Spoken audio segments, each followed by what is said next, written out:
Welcome to From the Deep. I am Mike the Finder. And I am Book of Brett. And today we're going to be talking about the 1996 horror movie, Jack Frost. Yes. Not to be confused with the other movie, Jack Frost, starring Michael Keaton. The very, very different family-oriented Jack Frost. The one I thought you were going to tell me about. Well, and that's the weird thing, is that I think every time I've had a conversation about Jack Frost with somebody, that's the movie they think that I'm talking about, which is understandable. That's the much more well-known movie. One of these has a 4% on IMDb and the other one doesn't. So. Does it really? I didn't even look. Oh my God, I have to see that for myself. Oh, I very much have to see this for myself. 4.7 out of 10. Oh. Yep. Oh my God, you almost murdered me within the first 12 seconds of this podcast. So, Merry Christmas. Merry Christmas. Last time we recorded, we did Is Die Hard an Actual Christmas Movie podcast? Yes. And if you haven't seen that, we will link that up on the top left as well as down in the description right now. Prepare to be polarized. Yes, it turns out that's a very, very divisive topic, if Die Hard is a Christmas movie or not. We might as well have brought up politics. I know, right? It turns out people care whether other people consider Die Hard a Christmas movie. Yep. Who knew? Yeah. And last time we kind of did your style of movie. That's a more blockbuster action-y type film. Right. This time we went more in my direction. This is a crappy, old, cheesy horror movie from 1996. Which was just at the forefront of my mind the whole time I'm watching. The whole time I'm watching, I'm going, this is such a Mike Christmas movie. And no, you're right. I mean, it definitely is.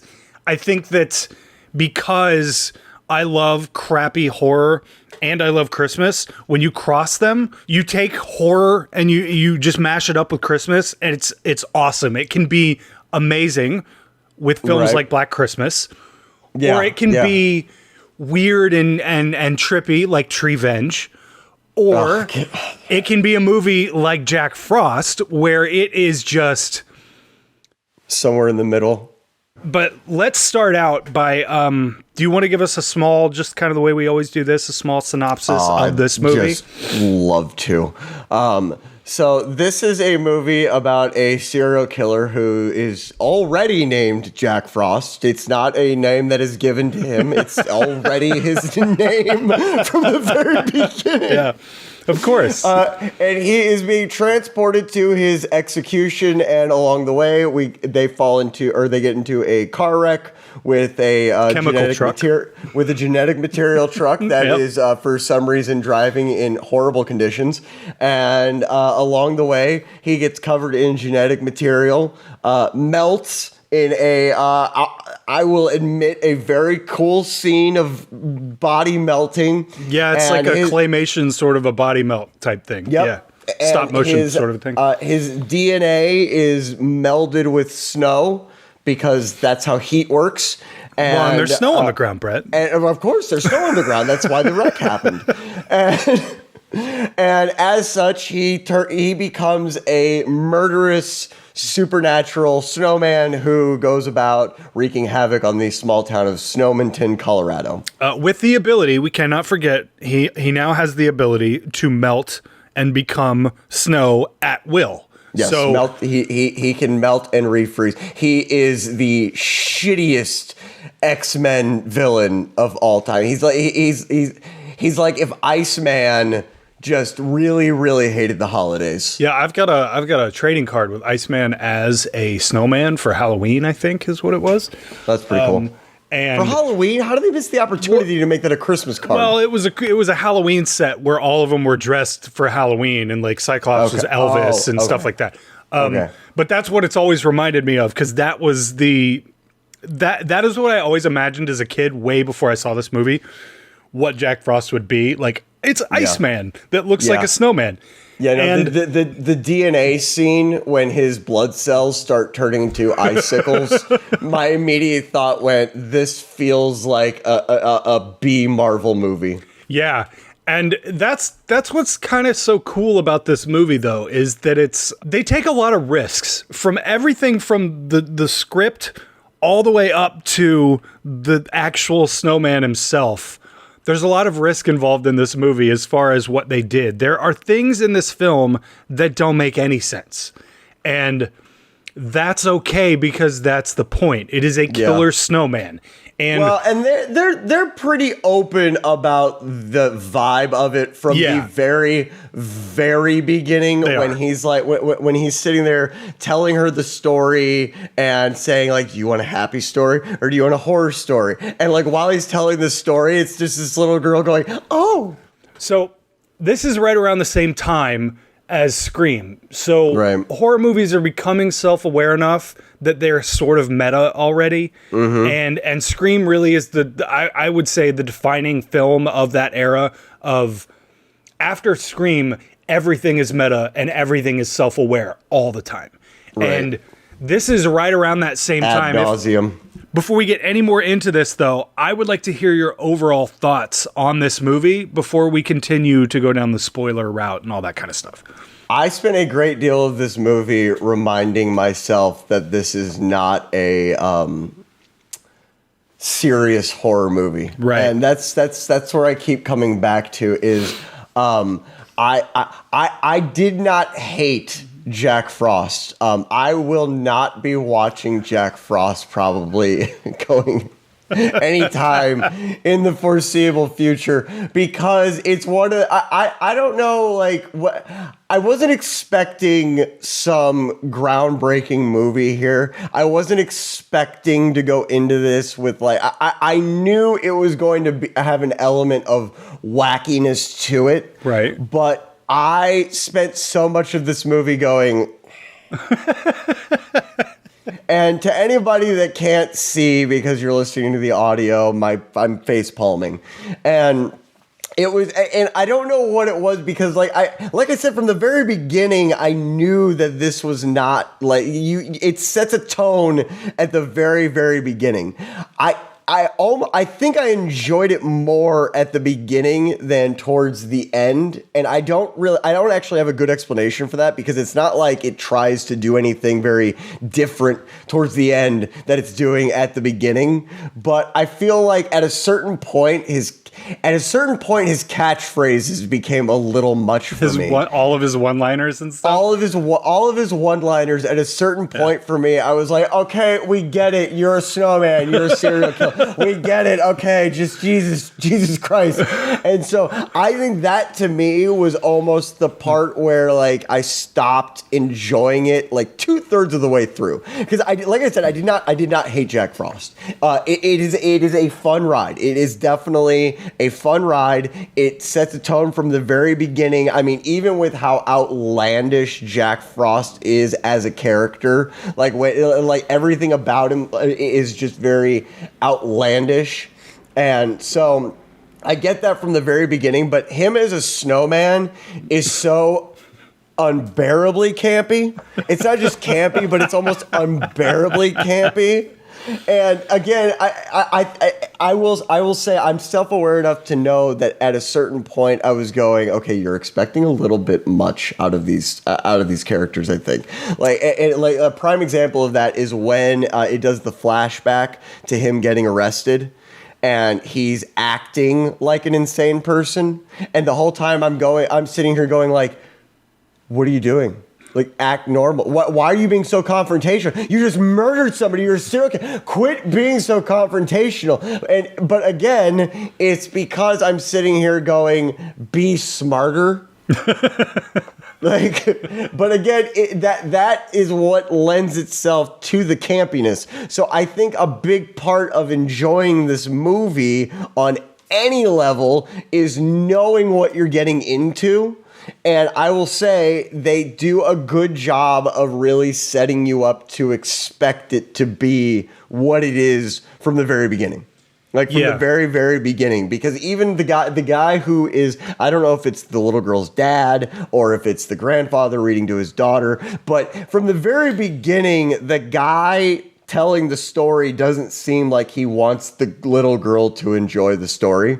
It's like he wants to scare her. Mm-hmm. Like it's almost like she wanted a happy story, and he's like, no. And he's just like, she's just terrified the whole time. Well, she specifically asks for a happy, scary story. Right. So, right. And he's like, no, I'm going to traumatize the shit out of this girl.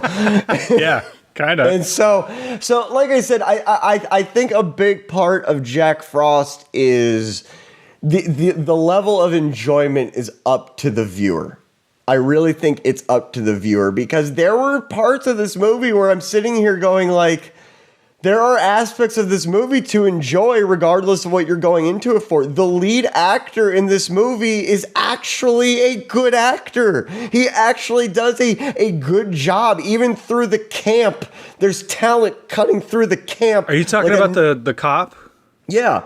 Yeah, he actually does a good job in this movie. And so that's why I'm like, there are, regardless of what you're expecting out of Jack Frost, there are things to enjoy in this movie. Even the campiness I enjoyed, but it was almost like with Jack, it was almost too much for me as far as like the one-liners, because it felt like it. You know what everybody complains about Family Guy's jokes being just like cookie cutter jokes that you could place into any episode regardless of context. Yeah. I felt like they just wrote a bunch of one-liners and they were like, okay, let's write the script now. We can just plug these in wherever we need to. It definitely has a vibe of like 5 people sat in a room, got drunk, and wrote a bunch of one-liners that just involve killing and snowman. Somebody really enjoyed their hot cocoa and Baileys while they were writing this. Right. That's what I think is really important here. Is it's not that I hated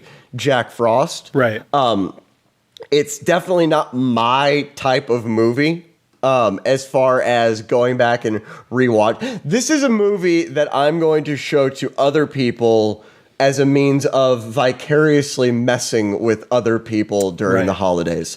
Right. With let's watch a holiday. Let's watch a Christmas movie. Oh, we should watch Jack Frost. What kind of movie is it? Oh, it's a Christmas horror movie, and then leave it at that and let them just write it out. I have seen this a lot, and I believe you. Ever since I discovered it, this has been on my watch list every year almost. And I think along with movies like, actually, you know what? Have you ever seen... Oh no. Every time he does this, every time he gets this look in his eyes where he goes, you know what? And I go, oh no. Have you seen this, Silent Night, Deadly Night? I have. I've watched that with you. And okay. That is a great example of a campy Christmas horror movie done well. So this is wildly gory. This is like hardcore cheese horror movie. Yeah. But Christmassy. It's really good though. It is. It's very good. Jack Frost kind of goes a different direction. And I think that's kind of why I like it. I talk a lot about, in not only in this podcast before, but in reviews I've done in the past and stuff like that. I don't watch film to have theme park ride thrown at me. And what I mean by that usually is lack of story, lack of plot, lack of character development, bad script, just crazy visuals for crazy visuals' sake. Yeah, no, agreed. And I don't generally like Avengers movies and Marvel movies and DC movies and stuff like that for that very reason. Agreed. And I think you could maybe apply all that same logic to crappy older horror movies. Mm-hmm. But for some reason, I look at them in a different way because they're not always bad because they're trying to be good, or they're not always good because they're trying to be bad. I think it's... In order for a crappy horror movie to be good, it has to have some sincerity in it. And absolutely. It can't because it's not being made for the money. Right. It can't be Thanksgiving. The reason Thanksgiving is so crappy and terrible... It's cringy. It's not just crappy. Right. It's cringy. That's a very good word for it. Right. It is very cringy. But the reason it's cringy, not only because of the bad acting, but that movie is bad on purpose in every aspect of the word bad. It's like they didn't try. Right. Jack Frost is not like that. It takes itself seriously a little bit, but for the most part, it does know what it is, but it doesn't do it in a way that is cringy. It does it in a way that's fun. And it's not even, I feel like it's not even so much that they didn't make it bad.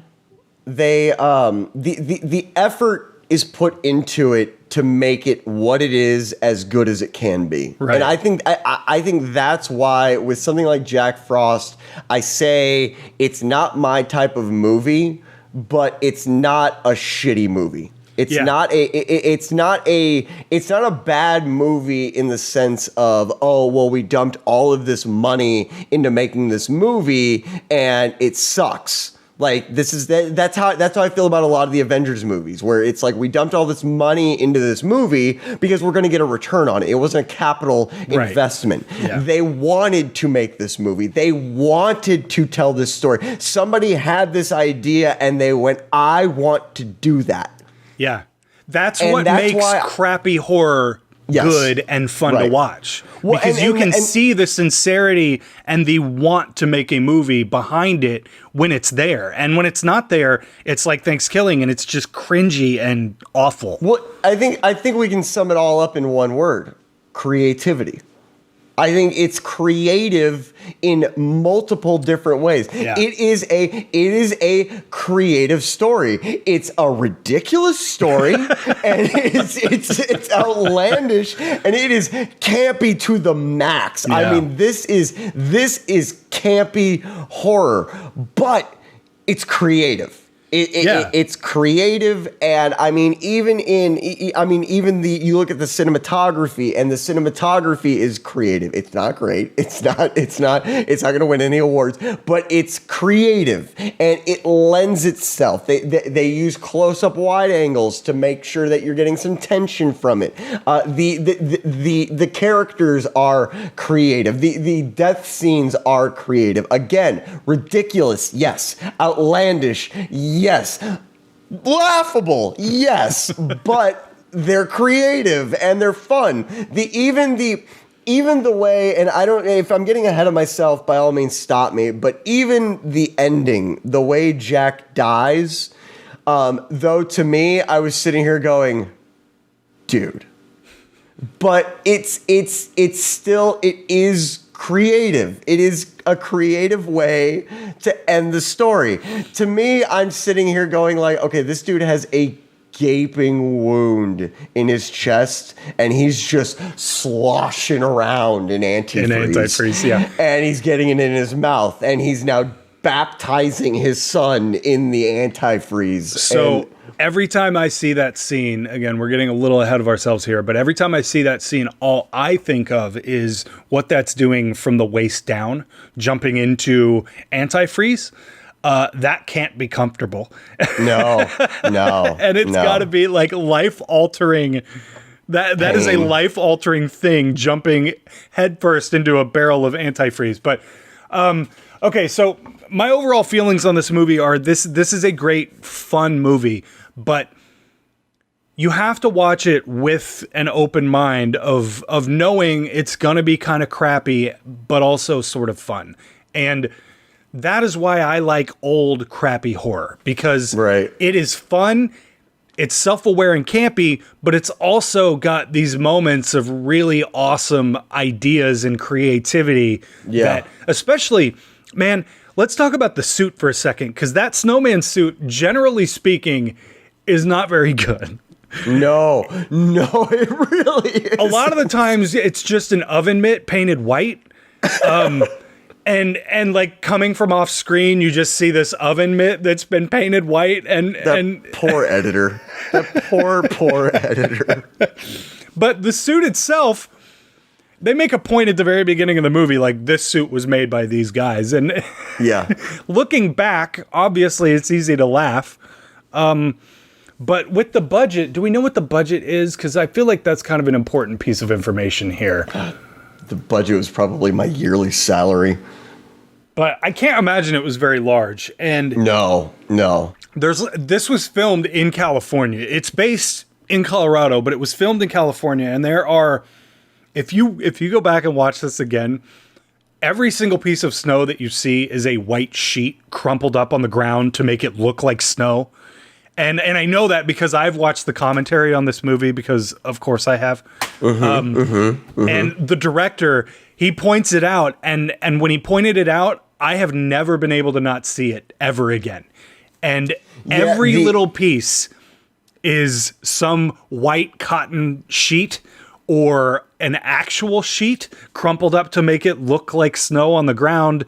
See, that I didn't notice. However, I did notice how fake the snow did look. Yeah. Like when the first time I noticed it is when that pervy little teenager is making far too exaggerated boobs on the snowman or snow woman. And it's I'm looking clearly, at it, not snow, but he adds real snow to it. and I'm like, dude, that looks like shaved asbestos. Like, what? But, I mean, all in all, though, dude, I think for what this movie is, it's pretty good. We talked a little bit about this last night on the phone. You said this is Shannon Elizabeth's first movie? Is that what you said? Yeah. And it was one of those ones where it really, really took me a second for it to register, because I was like, it looks like Shannon Elizabeth, but it doesn't look like Shannon Elizabeth. Yeah. But there's no way this is a movie that has Shannon Elizabeth in it. And I looked it up. And, okay. No, hang on. Speaking of Shannon Elizabeth and this movie, because you just took the tone of we're wrapping up, and I have to. No. I really want to talk about that scene that you're about to talk about. Yeah. The bathroom. Yeah. The snowman scene. Okay, so this is sort of debated a little bit. We're not going to use the R word here because that'll get us flagged like crazy. So I Really? just We bleeped can't what even you talk about it in said. the context of a movie? No, because YouTube is the way YouTube is. All right, just bleep it 5 out. to 10 years ago, we would have been able to say it, no problem, but not anymore. So there is some debate on whether she is assaulted, we'll use the word assaulted, in that way, in this scene. Now, I watched this with Nicole. She had never seen this movie before, and I sort of had to. She's not into horror at all, so I kind of had This to. is the one you I kind of had to. Well, originally she wanted to watch Krampus, and Oh, it's so good. and she kind of was like on the fence about Krampus, and I was like, well, this is not gory in a modern sort of a way, and No, this it's is really not. kind of fun. And afterwards, she did tell me, she was like, that is a good level of horror. Of it, a lot of what happens is off screen as far as the Krampus gore. is gory? I don't think it's gory as much as it is just sort of a more modern, gross horror take, if that makes sense. Yeah. There are parts of it, but again, I haven't seen that in a while, so I can't. I don't know. But my point here is, we watched this together, and she had never seen it. And when we got to that scene, her point was he literally takes his nose off and puts it somewhere else. It grazes her leg in the tub. Right. Therefore, removing any doubt that she was assaulted in this that way. movie. Yes. I had never really considered that's what it was, because as far as I was concerned, he had just froze and then was banging her head against the bathtub. Yeah. But the way she made it, the way she pointed it out, I was like, oh, yeah. Yeah. No, That is definitely a snowman assaulting a woman.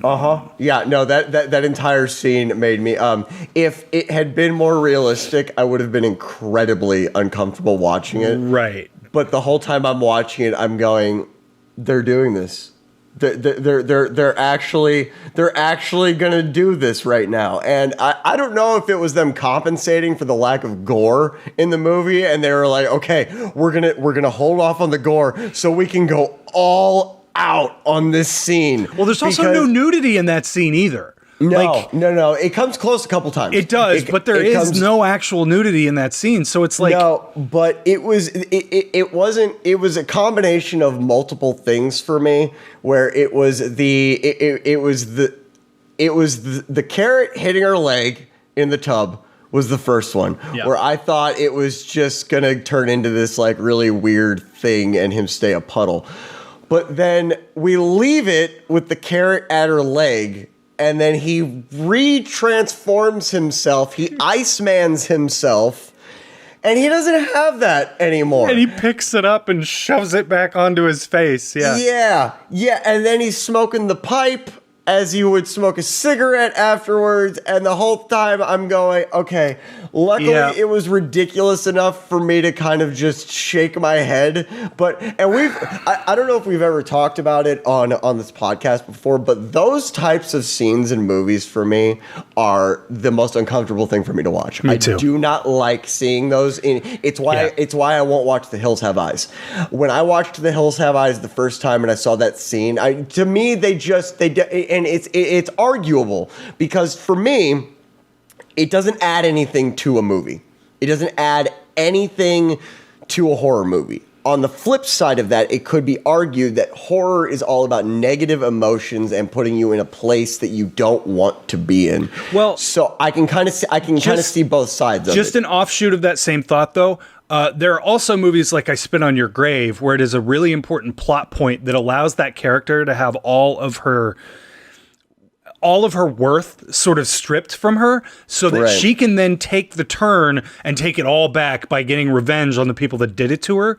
So there can be movies that movie specifically is so unbelievably hard to watch. And I've only seen it once in my entire life, even though it's on my shelf, because it is so unbearable to watch. Yeah.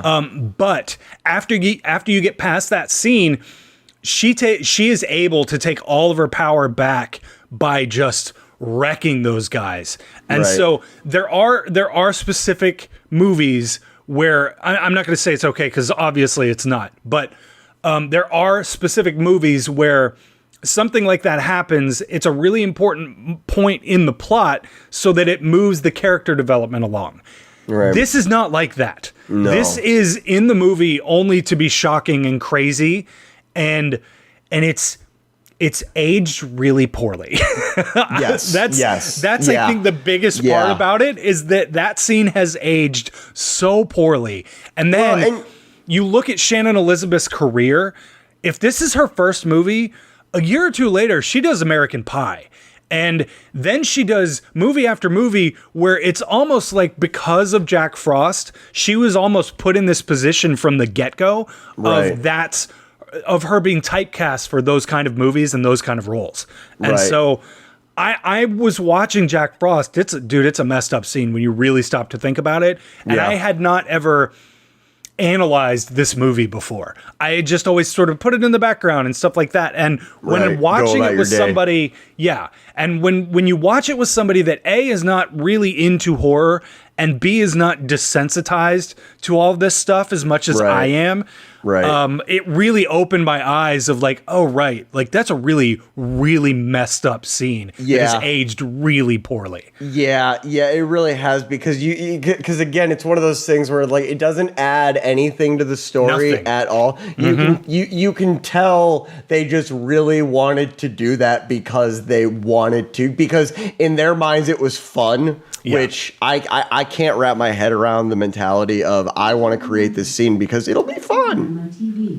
Back on track. No, and that was really, again, this is, I can understand it being, when it's part of the story, it makes sense. It does make sense when it's part of the story, but it so rarely is. Well, Deliverance would not be the same movie that it is without that scene, right? No, and that's the well, it wouldn't be the same. We wouldn't remember that part of the movie. Well, it also wouldn't have the same emotional punch that it does without that scene.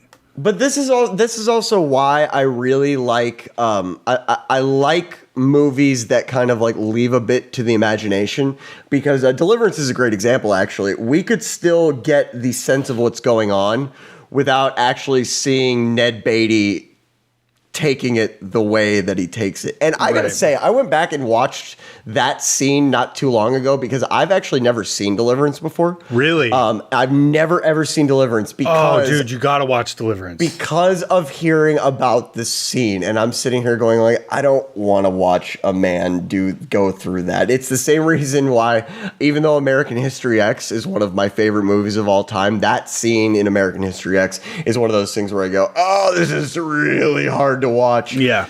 The scene in Deliverance is actually not that graphic. I mean, it's intense, but it's actually not that graphic. And I know it sounds really weird out of context, me going and watching that scene and not having seen Deliverance. That sounds really, really weird, but it's because I wanted to see what the big deal was. I wanted to know what the big deal was because this is something that comes up in pop culture all the time. A lot, yeah. This scene in Jack Frost is pretty graphic. It's pretty graphic. Yeah. It's not it's so ridiculous that it takes a little bit of that away from it because it is a snowman doing this. But it's still a pretty graphic scene, and I still sat there watching this scene going like, dude, we're doing this, huh? We're doing this. Well, I don't want to get too hung up on just this scene. I do want to talk about a couple other things here. But what I will say is if you take that out and maybe kill her with the icicle the same way kind of her boyfriend was killed. Drown her, literally any other way, it's the same movie. And the problem that I have with it, and you and I are not like big PC people, like we're not PC police and stuff like that. No, but we have moral standards. Right. The problem with that scene is that it just doesn't add anything. And if it added some emotional anything to this movie, then it may be different, but it just doesn't belong here. And that's why it's so messed up. Yeah. I agree completely. And like I said, I don't want to sit on this topic for too long, and we can always edit stuff out to make it a little bit shorter. But like you were saying with Spit on Your Grave, Spit on Your Grave I've never seen either. But when it's a part of the story and it leads to retribution, it's a part of why you're rooting for the character so much. And so it's not that subject matter can't be used to do that. My issue is that when I would say 9 times out of 10 in a horror movie, when that type of scene exists, it's the same movie without it. And that's where my issue comes in so much with it, is that it's just not... It's not necessary. It doesn't do literally anything. Well, Nicole pointed out, she was like, she's the only character in this movie where they make a point to point out her age as well. It's the only character they make a point of doing that. And that's why. You don't realize it at the time because it's toward the beginning of the movie, but that's the only reason that it's like that they pointed out was because that scene is coming later down the road. And honestly, man, I think if you cut that scene, this movie would be a lot more palatable to way more people.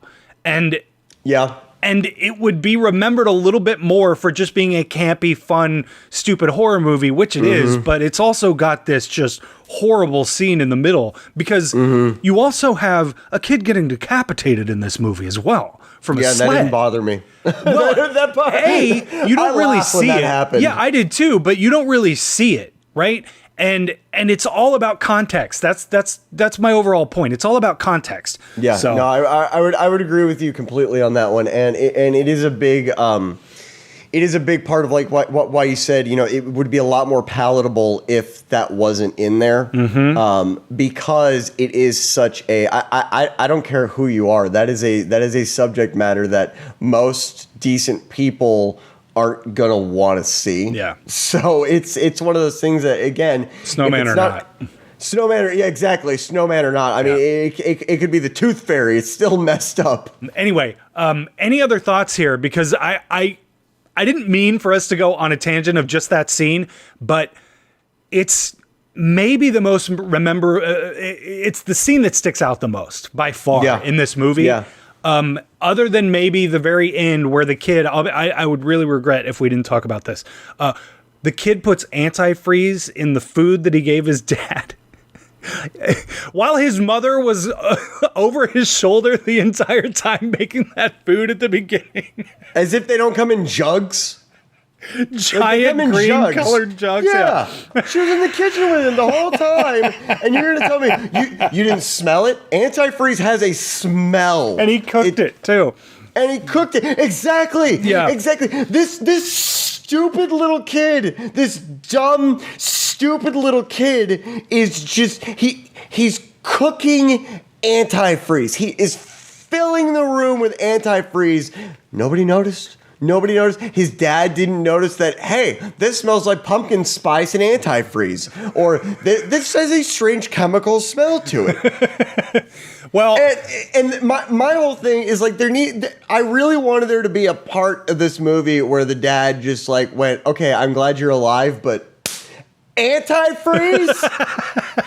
Like, he does, when he finds out, he's just like, oh, right, because you put antifreeze in the food. That's like, why Jack is...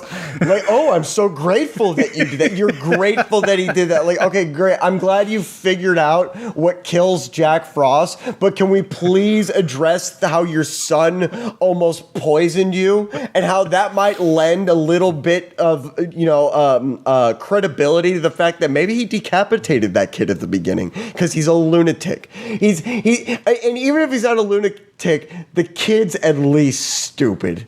He's at least stupid because by that kid's age, my dad had taught me at least. I had seen the inside of an engine by the time I was that kid's age. And you can't tell me that set in small town. This kid had to know what antifreeze was. It blows my mind. He didn't want him to get cold. Of course. That's the whole reasoning he gives behind it. Is like, I'm sorry, I just didn't want you to get cold. Tee-hee.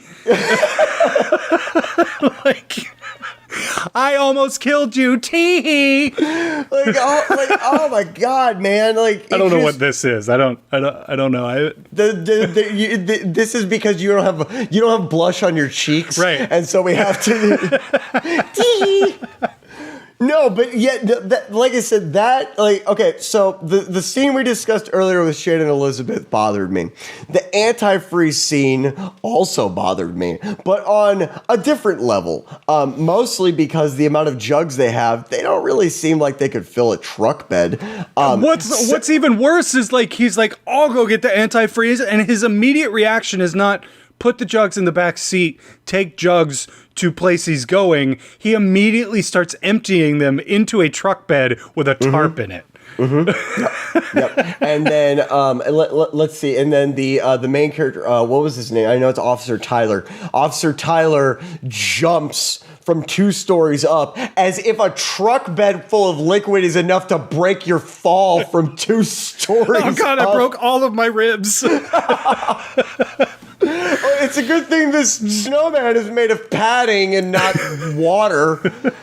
But again, this was my biggest problem, was not the antifreeze is what's used to kill Jack, but that it seems to have no effect on a living human being. It doesn't. The eyes aren't burning. There's no vomiting. There's no issues from the waist down, as you so eloquently put it. And then he seems very, very, very ready to just dunk his son into the antifreeze rather than maybe just pulling the arm off of his son and then dumping that into the antifreeze. And part of me thinks it's this like really, maybe he was really pissed off about the fact that his son put antifreeze into his oatmeal. And so he was like, you know what? No. And just dunking him down. I'm going to put the fear of antifreeze into you. Make sure this never happens again. Like, God, talk about baptism by fire. Jesus Christ. Not to mention, dude, it takes them way too long to figure out heat. It takes them way too long until he's holding a hairdryer and he's like, oh, right, because you're made of water. That makes sense. I do love that there's 5 of them using a hairdryer, and I love this scene in the police station where we cut from the lobby to the basement with 0 explanation or progression at all. We're in the lobby. We're in the basement because that's where we need to be now. Well, The other thing that I absolutely love in this movie is that the cop just keeps all of the threatening letters like pinned to the board so that he can just look over at them and be like, that Jack Frost is after me. Got to make sure that I always know that Jack Frost is after me. See, speaking of that, I could not help but notice that the wife is like, oh, well, we're just going to burn these as if they're not evidence. Right. Like, you are committing a felony right now. And he seems to have no problem with it whatsoever. It's like, God bless small town America. So this is something I have never noticed that Nicole noticed when we were watching this. She said, those ransom notes are literally printed. She said, you know how they're supposed to be magazines cut out and like letters cut out for magazines and glued to a piece of paper? If you look close enough, they are literally printed pieces of paper, like photocopied. Listen, you can only put so much work on a production designer, okay? There's only so much work you can put. That would take 40 minutes of someone's time, maybe, to flip through 10 magazines, find all the letters that you need. No. Listen, okay, when you go out and you crumple some sheets to make them look like snow, you tell me how much energy you have to clip out magazine letters, okay? Well, I know this isn't your type of Christmas movie, and you said you'll probably not watch this again. Is that right? That is probably correct. I could, if my mother was not an earshot of this entire episode, because, oh, by the way, that's why my video looks so poor, because I'm traveling for the holidays. Yeah. This is the type of movie I would show to her just to watch her get mad after 10 minutes of watching it. I love you, Mom. This is the type of movie I would be showing to someone else to mess with them, but I can't see myself sitting down to watch Jack Frost again. If I was going to sit down and watch a horror movie, I'm going to watch something like Silent Night, Deadly Night, or I'm going to watch Black Christmas, or I'm going to watch any number of other campy horror movies that I enjoy watching, that are fun for me to watch, that I can sit there and go, ha, yeah. See, I have fun with this movie, regardless, because... and that's the thing, I didn't not have fun with it. I just didn't have enough fun with it. Okay, I mean, that's fair. I think that because it's so crappy and stupid, I have watched this probably 7 or 8 times at this point in my life. And I have fun every time. It's just like an onion with you. Well, that's the thing, though, is you got to realize I love crappy movies. There is something about horrible, awful, crappy horror that just, it is so damn fun for me to watch. And Jack Frost hits every single one of these boxes that I love. It's crappy. The suit is crappy. It's not shot well. The script is kind of crappy. Like, everything about it is just sort of a mess, but it's a really fun mess to watch every single year. And I do watch it for the last 7 or 8 years. I have watched this every year during Christmas. And I don't know, man. I love it. I love this movie. No one's ever going to take us seriously if we keep praising these movies and we keep shitting on the Avengers. I know. This is the thing I think that I get out of these movies. It gives me a contrast of things, because I generally really like art house, takes itself seriously, kind of pretentious film, quote unquote. And that is the polar opposite of everything that this movie is. And it gives me some sort of contrast to pretentious, up its own ass art house movies all the time. That's fair. And when you watch something like this, it's not necessarily to get anything out of it. Even though in Die Hard I was sort of complaining, that's not why I watch film. One of the reasons I do watch film is to turn my brain off. And for that nostalgia factor. And this, for me, like we talked about sort of at the beginning, this was in every single rental place growing up. And I mean every single one of them. I watched this Not until I was, it was probably closer like in my 20s or something when I saw this for the first time. And I hated myself for not having seen it as a kid because, I say kid, like I would have loved this when I was like 12, 13, 14, 15 years old. That would have hit every box that I loved on crappy horror back in the day. How old were you when you first saw this movie? I was probably 20-something. Oh, thank God. Okay. Yeah, no, I will say I had no business watching it that young, probably.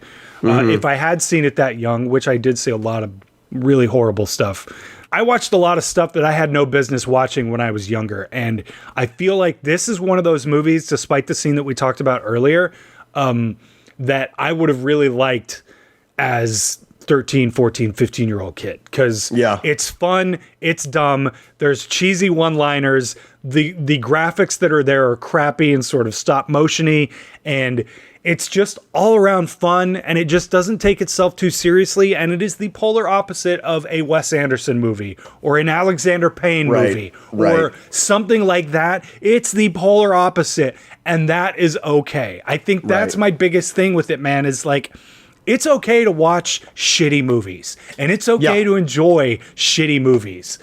As long as you go into them not expecting too much of them, you're going to have fun. And Jack Frost is one of those movies for me. So I would agree with that completely. And again, I think that is one of the things they did. So I know I've said this already, but they set that tone from the very, very, very beginning. And I think that's what I think that's really its biggest pro, I guess, is that it really sets that up from the beginning, which tells me they knew what they were doing and they had a vision from beginning to end. And if you take anything out of this movie, you can at least say, or if you can say anything about this movie, you can at least say that they were consistent.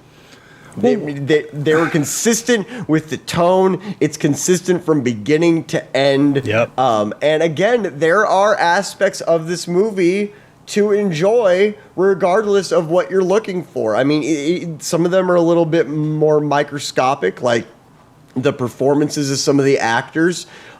They're actually pretty decent, but overall, it's not supposed to be taken seriously. It's not supposed to be. What's so crazy about this is that the Michael Keaton Jack Frost came out 2 years later. This movie existed before the Michael Keaton movie, and because nobody watched this one. I have to know if the director saw this one and went, I could make that, but like I have to know if that's what happened, because they are way too similar. They're way too similar. Are they? I've never seen the Michael Keaton in their general idea. The Michael Keaton one, he turns into a snowman, but he has a kid, so he's like, the kid knows that he's the snowman, the ex-wife doesn't. It's been a long time, so I could be wrong on some details there, but they're very similar in their overall idea. Man turns into snowman. Chaos ensues. And I have to know if the Michael Keaton movie, they had to have seen this, right? There's no way they were like, we're going to make Jack Frost. I wonder if Jack Frost is a title of a movie already. Were they filmed at the same time? I have so many questions. There's so many questions left unanswered with this. See, now we have to watch the Michael Keaton one and do a comparison video. Well, here's the other thing, man. This movie has a sequel that I have never seen. I know. I saw that, and I was like, there's no... I mean, the end of this one leaves it wide open for a sequel. Yeah. They knew they wanted to do that. But because they left it so wide open, there's just no way they didn't think, gotta make this a sequel. No. There's just no way. No, it's so unbelievably on purpose. And I can't believe whoever wrote this went... so many people are going to love this. They are going to demand more. See, I like to think that his whole thought process was, no, one's not enough. No, we have a story to tell here. Like to me, it was the same thing with like George Lucas and Star Wars, where he wrote Star Wars and then realized this is too big for one movie, and that's why he made 3 of them. I like to think that guy went, no, we've got a lot to tell here. We need to make more than one. Because it ends to open it up for a sequel, which means before it was ever filmed, he went, no, we have to do this more. We have more to tell here. Jack has a huge story. Man, all props to everyone involved, though, man, because this is just... It's just so weird that this movie exists. It's just so weird, and I love it, and it's crazy and awful and shitty and fun all at the same time. And it's just, God bless the people that made this, other than the problematic stuff. But I feel like the genre or subgenre or theoretical genre, whatever you want to call it, of shitty horror is its own Rule 34 without the sex aspect to it. And by what I mean by that is, if it's a thing, we're gonna make it. Yeah. I feel like shitty horror is Rule 34 minus the sex aspect. Well, I think horror is one of the few genres you can get away with a movie like this. I can't think of another. Maybe action. Maybe you could do something as crazy and as weird. Maybe sci-fi. But really, no other genre could pull off a movie like this and have it still be talked about so many years later. No. This is still a movie that people in the horror community love. This is for sure a gem that people love to watch every single year. And it's because it's so crappy. And I got to tell you, maybe Kung Fu, a couple other, maybe a handful of other genres maybe can pull that off. Bollywood. Yes, Bollywood. Bollywood could pull it off. Yes, yeah. There's specific genres that lend themselves to being shitty movies, but also at the same time being awesome. And this for sure falls into that category for me. So fun doesn't mean artistic. No, really good point. So, okay, let's go ahead and end this the way we always do. What would you rate Jack Frost? You can't rate this one like normal. You Yeah. You have to... This is why I always say horror... My favorite horror movies are separate from my favorite movies. Because they're just two different things, man. And you can't look at crappy horror the same way that you look at something like a Wes Anderson movie or The Godfather or something like that. You know what I mean? You just can't grade it on the same scale. First and foremost, it gets an A for effort.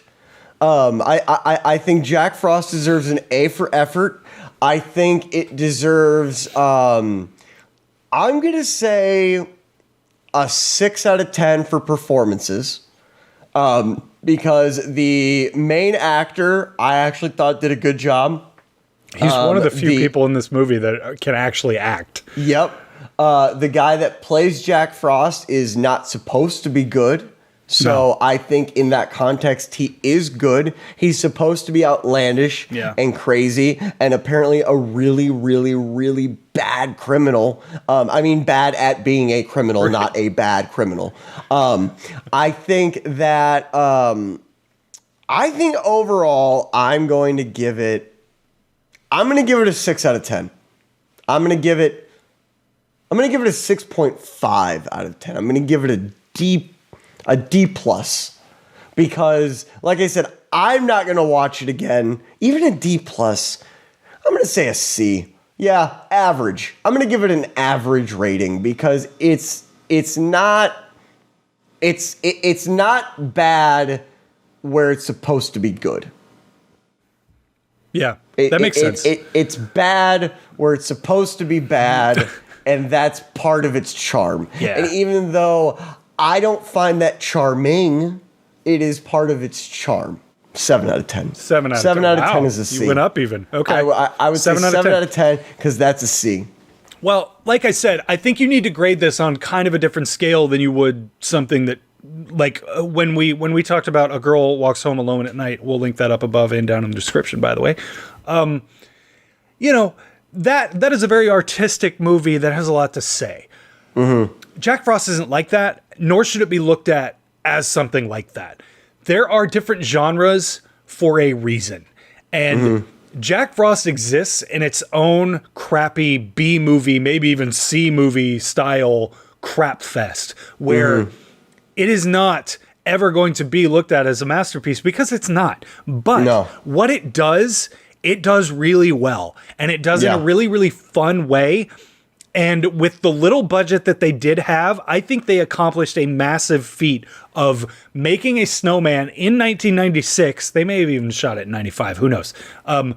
Kind of work, even if it is goofy and doesn't hold up nearly as well. If I had watched this in 96, 97, I think I would have a much different view of what this movie actually is. I like crappy, old B horror. This is right up my alley, and you can tell it's right up my alley because I've watched it 7 or 8 times at this point.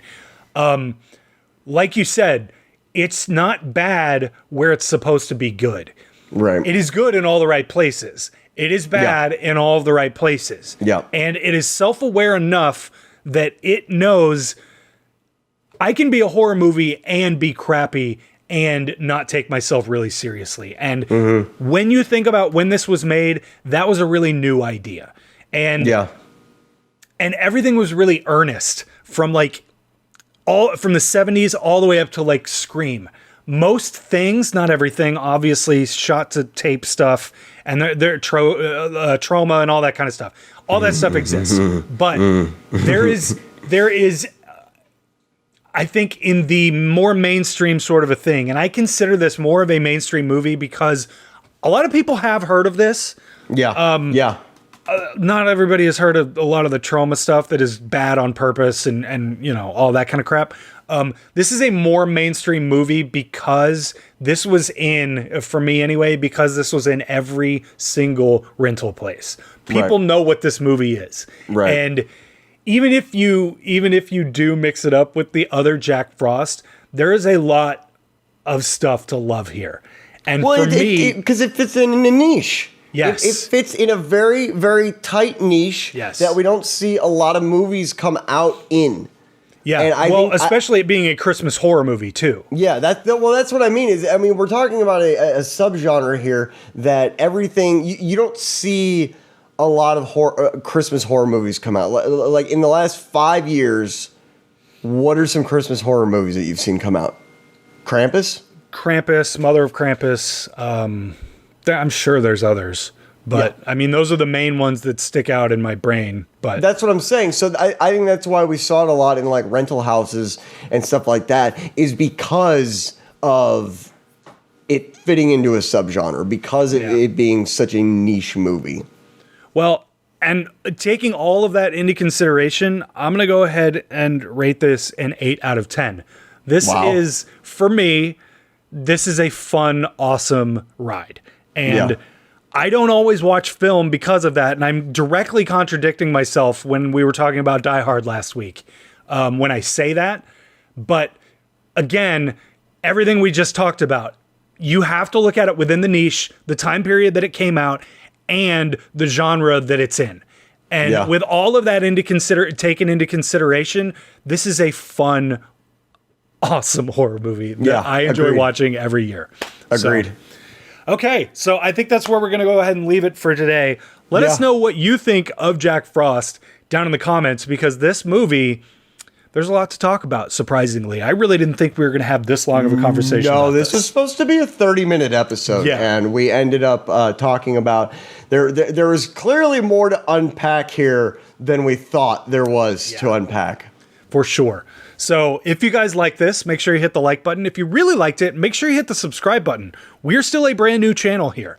We have been getting some views on these videos, but it really helps us out a lot if you at the very least hit the like button, because that helps us grow a lot more than you might think it does. If you hate it, hit the dislike button. That helps us too. So and comment. I am all for some movie suggestions. Yeah, the two of us, we watch the comments. We will respond to you if you have a comment that is not crappy and you know, hateful. Yeah. So thank you guys. So thank you guys so much for watching this, and we will see you next time, probably next year, 2022. on From the Deep. Bye-bye. Bye.